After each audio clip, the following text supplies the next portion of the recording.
வணக்கம் நண்பர்களே, இது ஷைன் ஷுக்கின் ஆரி பழகலாம் வாங்க. முதல்ல ஆரி போடுறவங்களுக்காக இந்த வீடியோ வந்து செஞ்சுருக்கேன். நீங்கள் முதல்ல செயின் போட்டு பழகி ஸ்டார்ட் பண்ண போகிறீங்க இல்லையா, அவங்களுக்காகத்தான் இந்த வீடியோ. செயின் போடுறதுக்கு முன்னாடி நீங்கள் என்ன மெட்டீரியல்ஸ் வாங்கணும், நம்ம நிறைய மெட்டீரியல் வாங்கணுமா, என்னென்ன வாங்கணும் அப்படிங்கிறதுலேருந்து கிளியராக வந்து நான் சொல்கிறேன். நீங்கள் வராது எப்படி வாங்குறதா வேண்டாமா அப்படிங்கிற யோசனையில் இருக்கவங்களும் வந்து ஃபஸ்ட்டு சின்னதாக வந்து இன்வெஸ்ட் பண்ணி இந்த மெட்டீரியலை மட்டும் வாங்குங்க. நீங்கள் நல்லா போட்டு பழகினதுக்கு அப்புறம் மித்த மெட்டீரியல்ஸை வந்து வாங்கலாம். ஸோ பேசிக்காக என்ன நீங்கள் வாங்கணும் அப்படிங்கிறதுலேருந்து இந்த வீடியோவில் வந்து நான் ஸ்டார்ட் பண்ணியிருக்கேன். முதல்ல வந்து ஊசியை பற்றி பார்ப்போம். நீங்கள் என்ன ஊசி வாங்கணும் அப்படிங்கிறத பற்றி பார்ப்போம். ஸோ இப்போது இதுதான் வந்து இந்த நம்பரு. இந்த 3 நம்பருமே வந்து நீங்கள் வாங்கிக்கோங்க. இது எல்லாமே வந்து இந்த டியூலிப் பிராண்டு. நீங்கள் மொதல் ஸ்டெப்பில் வந்து இந்த 3 நம்பர்லையும் வாங்கிக்கணும். 24, இந்த 24ஆம் நம்பர் ஊசி வந்து உங்களுக்கு பாசி ஜர்தோஷி அதெல்லாம் தைக்கிறதுக்கு உங்களுக்கு யூஸ்ஃபுல்லாக இருக்கும். 13, அதாவது 0.55, இது வந்து உங்களுக்கு நல்ல 2 நூல் வச்சு போட இந்த ஊசி தான் உங்களுக்கு யூஸ்ஃபுல்லாக இருக்கும். அதே மாதிரி 0.5, 14, 13, 14, 24. ஸோ இந்த 3 ஊசியும் வந்து உங்களுக்கு முதல்ல வந்து பழகிறவங்க வாங்கிக்கோங்க. 3மே வந்து டியூலிப் பிராண்டு தான். இது ஃபஸ்ட்டு ஸ்டெப்பு. அப்புறம் ஜரி த்ரெட்டு. ஜரியில் இந்த மாதிரி வந்து உங்களுக்கு கொஞ்சம் தடிமனான ஜரி கிடைக்கும். இதை வாங்கிக்கோங்க. இது கொஞ்சம் சன்னமான ஜரி, அதை பார்த்து வாங்குங்க. இந்த சன்னமான ஜரியில் வந்து உங்களுக்கு நம்ம ஃபில்லிங் போட அதுக்கெல்லாம் வந்து யூஸ் பண்ணுறதுக்கு வாங்குவோம். ஸோ நீங்கள் முதல்ல ஸ்டார்ட் பண்ணுறவங்க வந்து இந்த சன்னமான ஜரி வாங்கிடாதீங்க. கொஞ்சம் நல்லா இந்த மாதிரி இருக்கும். இந்த நூல் வந்து வாங்கிக்கோங்க. இந்த ஜரி நூல் வந்து வாங்கிக்கோங்க. அதுக்கப்புறம் உங்களுக்கு ஃப்ரேம் வேணும். இப்போது நீங்கள் ஃபஸ்ட்டு வந்து வாங்குறப்போ இந்த 12 இன்ச்சில் இருக்கிற ஃப்ரேம் வந்து வாங்கிக்கோங்க. பெரிய ஃப்ரேம் வந்து உங்களுக்கு ஹேண்டில் பண்ண கொஞ்சம் கஷ்டமாக இருக்கும். முதல்ல பழகிறவங்களுக்கு பெரிய ஃப்ரேமாக வாங்க தேவையில்லை. நீங்கள் 12 இன்ச்சு ஃப்ரேம் வாங்கிக்கோங்க. இது உங்களுக்கு ஃப்யூச்சர்லேயும் வந்து யூஸும் ஆகும். ஸோ 12 இன்ச்சு ஃப்ரேம் வாங்கிட்டு இந்த உள்கூடு இருக்கிறதுல வந்து இந்த மாதிரி நாடா வந்து சுற்றிக்கோங்க. இது நாடா எதுக்கு சுற்றுறோன்னா, அந்த துணியை வந்து நல்லா க்ரிப்பாக டைட்டாக பிடிச்சிக்கணும் அப்படிங்கிறதுக்காக வந்து இந்த துணியை வந்து சுற்றுறோம். இந்த துணியை சுற்றாமல் வெறும் ஃப்ரேமாக வச்சிங்கன்னா துணி வந்து சுருக்கம் கொடுக்கும், கிழிஞ்சும் வரும். அதனால தான் வந்து இந்த நாடா வந்து நம்ம வந்து ஃபிக்ஸ் பண்ணிக்கிறோம். ஸோ இதை சுற்றி வந்து உள்ளே இருக்கிற அந்த பீஸில் நாடா வந்து சுற்றிக்கோங்க. இதுக்கப்புறம் காட்டன் துணி வேணும் உங்களுக்கு. காட்டன் துணி தான் வந்து ஃபஸ்ட்டு வந்து பழகிறவங்களுக்கு காட்டன் துணி தான் ஈஸியாக இருக்கும். ஸோ நல்லா திக்கான காட்டன் துணி வந்து எடுத்துக்கோங்க. இந்த காட்டன் துணியை வந்து ஃப்ரேமில் எப்படி ஃபிக்ஸ் பண்ணுறது அப்படிங்கிறத ஃபஸ்ட்டு பார்ப்போம். அதுக்கப்புறம் வந்து இதை நம்ம ஸ்டாண்டு இல்லாமல், பொதுவாக வந்து ஆரி ஸ்டாண்டு தான் முதல்ல வந்து நம்ம வாங்குவோம். ஆரி ஸ்டாண்டு நீங்கள் வாங்க தேவையில்லை முதல்ல பழகிறவங்க. இதை எப்படி வந்து நீங்கள் ஸ்டாண்ட் இல்லாமல் ஆனால் எஃபெக்டிவாக எப்படி வந்து வச்சு பழகலாம் அப்படிங்கிறத இப்போ பார்ப்போம். ஃபஸ்ட்டு வந்து எப்படி ஃபிக்ஸ் பண்ணிக்கிறது அப்படிங்கிறத பார்க்கலாம். இந்த நடுவில் இருக்க ஃப்ரேமை இங்கே இருக்குது இல்லையா, இந்த ஸ்க்ரூவை லூஸ் பண்ணி இந்த ஃப்ரேமை வந்து தனியாக எடுத்துக்கோங்க. இப்படி ஃபுல்லாக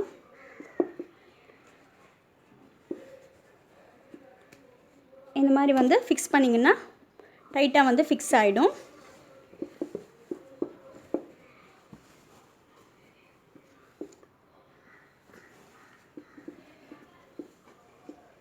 இப்போது இந்த எக்ஸ்ட்ரா சுருக்கம் இருக்கு இல்லையா, லைட்டாக இந்த மாதிரி வந்து இழுத்திங்கன்னா நல்லா டைட்டாக வந்து ஃபிக்ஸ் ஆகிடும். நல்லா டைட்டாக வந்து ஃபிக்ஸ் பண்ணிக்கோங்க. ஃபஸ்ட்டு நம்ம பழகிறவங்க வந்து இதை டைட்டாக வந்து ஃபிக்ஸ் பண்ணிக்கிட்டிங்கன்னா தான் உங்களால் வந்து ஈஸியாக வந்து போட வரும். இந்த ஸ்க்ரூ வந்து நான் லூஸாக தான் வச்சுருக்கேன், அதனால் வந்து உங்களால் ஈஸியாக வந்து டைட் பண்ண வரும். இதை நல்லா வந்து இந்த மாதிரி இழுத்துருங்க. பலூன் மாதிரி இருக்கணும். இப்படி அடித்தோன்னா டப்பு டப்புன்னு சத்தம் வரணும். அந்தளவுக்கு நல்லா டைட்டாக வந்து ஃபிக்ஸ் பண்ணிக்கோங்க. ஃபிக்ஸ் பண்ணிவிட்டு இந்த ஸ்க்ரூவை அடுத்து வந்து இந்த மாதிரி டைட் பண்ண வரும். நல்லா வந்து டைட் பண்ணிக்கோங்க. துணி வந்து சுருக்கம் இல்லாமல் நல்லா இழுத்துட்டு அதுக்கப்புறம் வந்து டைட் பண்ணிக்கோங்க.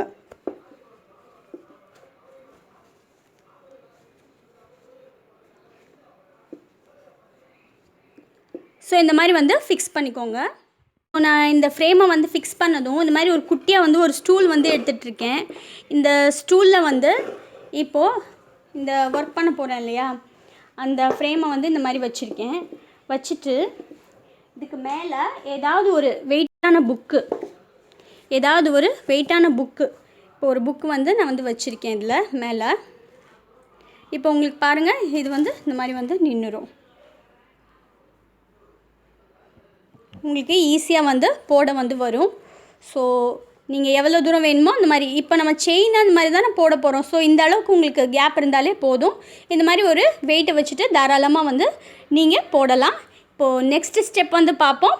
நெக்ஸ்ட்டு ஸ்டெப்பில் வந்து எப்படி செயின் வந்து போடணும், செயின் போடுறதோட பேசிக் என்ன அப்படிங்கிறத பார்க்கலாம். இப்போ நம்ம முதல்ல வந்து செயின் போடுறதுக்கு நான் குரோஷா ஊசி வந்து எடுத்திருக்கேன். குரோஷா ஊசியும் நம்ம ஆரிக்கு போடுற ஊசியும் வந்து ஒரே மாதிரி தான் இருக்கும். இந்த ஹூக்கு வந்து உள்ளன் நூல் எடுக்கிற அளவுக்கு நல்லா பெரிய ஊசியாக வந்து இருக்கும். இது வந்து நம்ம சாதாரண நூல் எடுக்கிறோம் இல்லையா, நம்ம சில்க் த்ரெட்டில் யூஸ் பண்ணுறோம், அந்த நூல் எடுக்கிற அளவுக்கு இது சன்னமாக இருக்குது. இது நல்லா பெருசாக இருக்கும், ஏன்னா உள்ளன் நூலுக்கு யூஸ் பண்ணுறனால. ஸோ இந்த ஊசி தான் வந்து ஆரிக்கும் நம்ம வந்து யூஸ் பண்ணுறோம். ஸோ இதில் வந்து எப்படி வந்து நம்ம எடுக்கிறோம், பேசிக்காக வந்து எப்படி செயின் போடுறோம் அப்படிங்கிறத இந்த குரோஷா ஊசியும் உள்ளன் நூல் வச்சு இந்த சாக்கு இதில் வந்து உங்களுக்கு போட்டு காட்டுறேன். அப்போ உங்களுக்கு ஈஸியாக வந்து புரியும். உள்ளன் நூல் வந்து எடுத்திருக்கேன். உள்ளன் நூலோட இந்த மாதிரி ஒரு சின்னதாக வந்து முடிச்சு போட்டிருக்கேன். இப்போது இந்த 2 விரலில் இந்த நூலை வந்து இப்படி பிடிச்சிக்கோங்க. பிடிச்சிட்டு இந்த ஆள்காட்டி விரலில் இப்படி வந்து மாட்டிக்கோங்க. மாட்டிட்டு திருப்பியும் இந்த நூலை இங்கே வந்து பிடிங்க. நூலை எடுத்து இந்த 2 விரலை இப்படி பிடிச்சி இதோட இந்த விரலையும் பிடிச்சி இப்படி இந்த மாதிரி எடுத்துக்கோங்க. இப்போ இது க்ரிப்பாக இருக்கும். இப்போ இந்த ஊசியை வந்து இந்த ஊசியோட இந்த கொக்கி இருக்கு இல்லையா, இந்த கொக்கி வந்து நமக்கு எதிரில் இருக்கணும், நமக்கு எதிர் திசையில் பார்த்துட்ருக்கணும். எடுக்கிறப்ப இப்படி மேலே எடுக்கிறப்ப நம்மளை நோக்கி திரும்பணும். எதிர் திசையில் இருக்கணும், நம்மளை நோக்கி திரும்பணும். எதிர் திசையில் இருக்கணும், நம்மளை நோக்கி திரும்பணும். இதுதான் வந்து நம்ம செயின் போடுற மெத்தடு. ஃபஸ்ட்டு வந்து நம்ம உள்ளே வந்து விடுறப்ப இந்த கொக்கி வந்து நமக்கு எதிர் திசையில் இருக்கணும். இப்படி உள்ளே வந்து விடுறோம். உள்ளே விட்டதும் இந்த சைடு இந்த கொக்கியில் வந்து இது இப்படி வைங்க. வச்சாச்சுன்னா இந்த மாதிரி வெளியே எடுத்துடலாம்.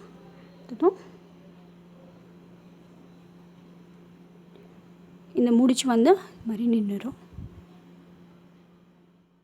ஃபஸ்ட்டு ஸ்டெப் வந்து எடுத்துட்டோம். 2வது தடவை போடுறப்பையும் அதே மாதிரி உள்ளே வந்து நமக்கு எதிராக வந்து ஹூக் இருக்கிற மாதிரி உள்ளே விடுங்க. விட்டதும் இந்த சைடு வந்து எப்படி கிளாக் வைஸ் போட்டுக்கோங்க. போட்டதும் இந்த பக்கம் எடுக்கணும். உள்ளே விடுறோம். இப்படி எடுத்துருங்க. நீங்கள் இப்படி உள்ளே போடுறப்பவே வந்து ஆட்டோமேட்டிக்காக வந்து இதை இப்படி திருப்பினதும் அந்த நான் ஃபஸ்ட்டு சொன்னேன் இல்லையா, இப்படி திருப்பி எடுக்கிற அந்த மெத்தட் வந்து கவனமாக வந்து பார்த்துக்கிட்டிங்கனாலே போதும். ஈஸியாக வந்து செயின் தையல் வந்து போட வரும். இப்போது நீங்கள் முன் சைடு பின் சைடு 2 சைடும் வந்து எப்படி நம்ம போட்டுகிட்டே வரோம் அப்படிங்கிறத பார்க்குறீங்க. முன் சைடு இப்படி விடுறோம், பின் சைடு இந்த ஊசியில் இப்படி கரெக்டாக வந்து சுற்றிக்கிறோம், இப்படி எடுக்கிறோம். ஸோ சுலபமாக வந்து போட முடியும். இதே மெத்தடை ஃபாலோ பண்ணி இப்போது நம்ம நூலில் எப்படி போடுறது அப்படிங்கிறத பார்ப்போம். இப்போது ஜரி த்ரெட்டில் வந்து 0.55 போட போகிறேன். 0.55 தான் உங்களுக்கு வந்து பேசிக்காக, அதாவது 13ஆம் நம்பர் ஊசி இருக்கு இல்லையா டியூலிப்பில், அதுதான் வந்து உங்களுக்கு ஃபஸ்ட்டு வந்து பழகிறதுக்கு சுலபமாக இருக்கும். ஸோ 0.55 வந்து யூஸ் பண்ணுங்கள், 13ஆம் நம்பர் ஊசி. இப்போது இந்த ஜரி த்ரெட் வந்து எடுத்திருக்கேன். ஜரி த்ரெட் எடுத்து அதே மாதிரி வந்து முடிச்சு போட்டிருக்கேன். நம்ம உள்ளனில் எப்படி வந்து முடிச்சு போட்டோமோ அதே மாதிரி போட்டிருக்கேன். போட்டுட்டு அதே ஸ்டைலில் இப்படி பிடிங்க. பிடிச்சி உள்ளே வந்து கொடுக்குறேன்.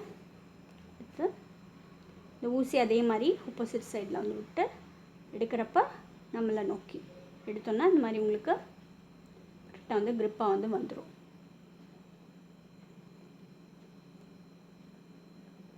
இப்போது உள் சைடு வந்து எப்படி போடுறோம் அப்படிங்கிறத பார்ப்போம். இப்போ கீழ் பாகம் வந்து இந்த மாதிரி ஊசி வந்ததும் இப்படி கொடுத்து எடுக்கிறோம். எடுத்து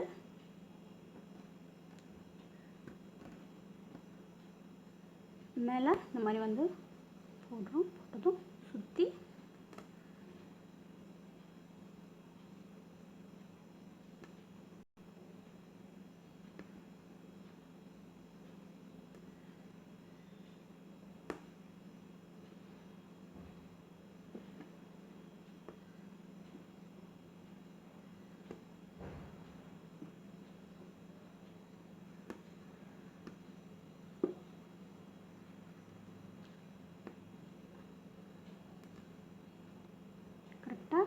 இந்த எட்ஜ் வரைக்கும் கொண்டு வச்சிங்கனாலே உங்களுக்கு ஈஸியாக வந்து அந்த ஹோல் வந்து தெரியுது இல்லையா, இந்த ஹோல் வந்து ஃபார்ம் ஆகிடும்.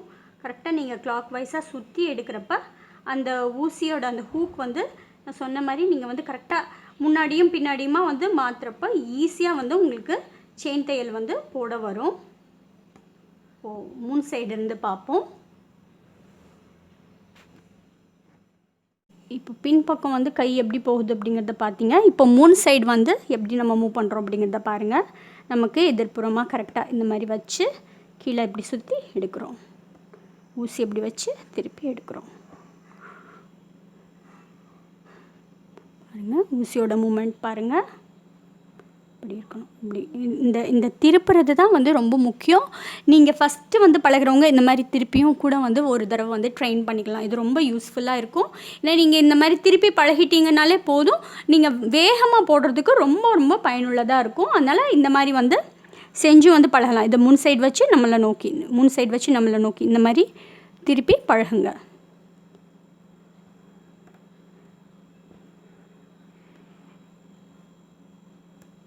இந்த வீடியோ உங்களுக்கு யூஸ்ஃபுல்லாக இருக்கும்னு நினைக்கிறேன். இனி நெக்ஸ்ட்டு வீடியோவில் வந்து இந்த இதை எப்படி வந்து ப்ராப்பராக தொடங்கணும், எப்படி முடிக்கணும் அப்படிங்கிறதெல்லாம் பார்ப்போம்.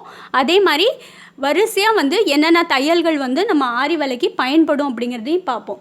இன்னொரு விஷயம் என்னென்னா, இப்போது ரொம்பது வந்து ட்ரெண்டிங்கில் வந்து புது புது ஸ்டிச்சஸ் வந்து யூஸ் பண்ணுறாங்க. அந்த ஸ்டிச்சஸையும் வந்து என்னோடய அப்கமிங் வீடியோஸில் பார்க்கலாம். என் சேனலை மறக்காமல் சப்ஸ்கிரைப் பண்ணுங்கள். இதே மாதிரி நெக்ஸ்ட்டு கிளாஸில் உங்களை மீட் பண்ணுறேன். Bye friends.